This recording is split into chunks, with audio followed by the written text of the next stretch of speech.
Thukuru-inĩ wa University wa Laikipia nĩguo gĩkundi kĩa maabitha a ũrigiti na ũgirĩrĩria wa mĩrimũ hamwe na anyiti itemi angĩ mambĩte kambĩ makĩrongoreria gũthomithia arutwo aya njĩra itiganĩte cia kwĩgitĩra na gũtheremia mĩrimũ ĩrĩa yumanaga na kuonana kĩmwĩrĩ, amu mĩrimũ ĩno nĩ ĩgũmagĩra arutwo kwa ũingĩ. Albert Taiti, afitha mũrũgamĩrĩri wa rũhonge rwa ũgima wa mwĩrĩ kaunti-inĩ ya Laikipia, augĩte gũkoretwo na ciĩko nyingĩ cia airĩtu anini kuoha nda, ũhũthĩri wa ndawa itarĩ njĩtĩkĩrie nĩ watho, hamwe na gũtherema kwa mĩrimũ ngũrani, na ũguo gĩthomo gĩkĩ gĩũkĩte kũhingũra meciria ma arutwo aya. Nĩ twakirĩire maũndũ maya na tũkĩaga kwaria, na nĩkĩo ciana citũ nyingĩ tũratua kana tũgetuĩra matua atĩ andũ aya matigokoragwo magĩtuĩka makĩcughurisha na maũndũ ma kĩmwĩrĩ kana maũndũ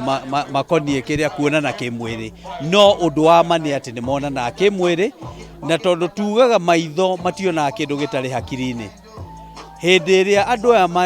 mareka maũndũ mau matarĩ na ũmenyo, tũtamahete ũmenyo wa kũigana,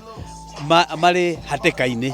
Taiti hamwe na anyiti itemi angĩ maugĩte mũthĩ ta ũyũ wa wendo, ciĩko cia kuonana kĩmwĩrĩ gũtarĩ kwĩgitĩra nĩ ihanĩkaga, na ũguo nĩkĩo magĩte na ihinda rĩa kũhĩgia arutwo aya nĩguo mamenye mĩtaratara ya kwĩgitĩra. Na tũkire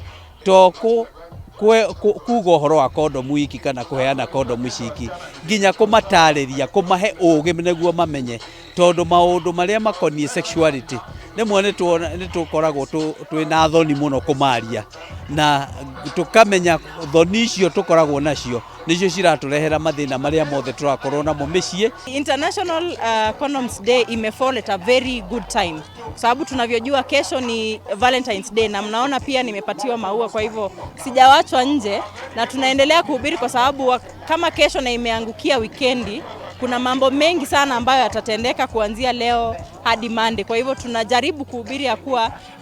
ukidecide ku have sex ni sawa, lakini eza kujiprotect wewe mwenyewe na pia yule ambaye uko naye. Hĩndĩ ya mĩhang'o ĩno arutwo aya nĩ magĩte na mweke wa gũthimwo na gũthũrimwo ũgima wao wa mwĩrĩ na kwamũkĩra mĩbira ya kuonana kĩmwĩrĩ. Handũ-inĩ ya Kameme TV kuma University-inĩ wa Laikipia, niĩ njĩtagwo Francis Mwangi wa Wawira.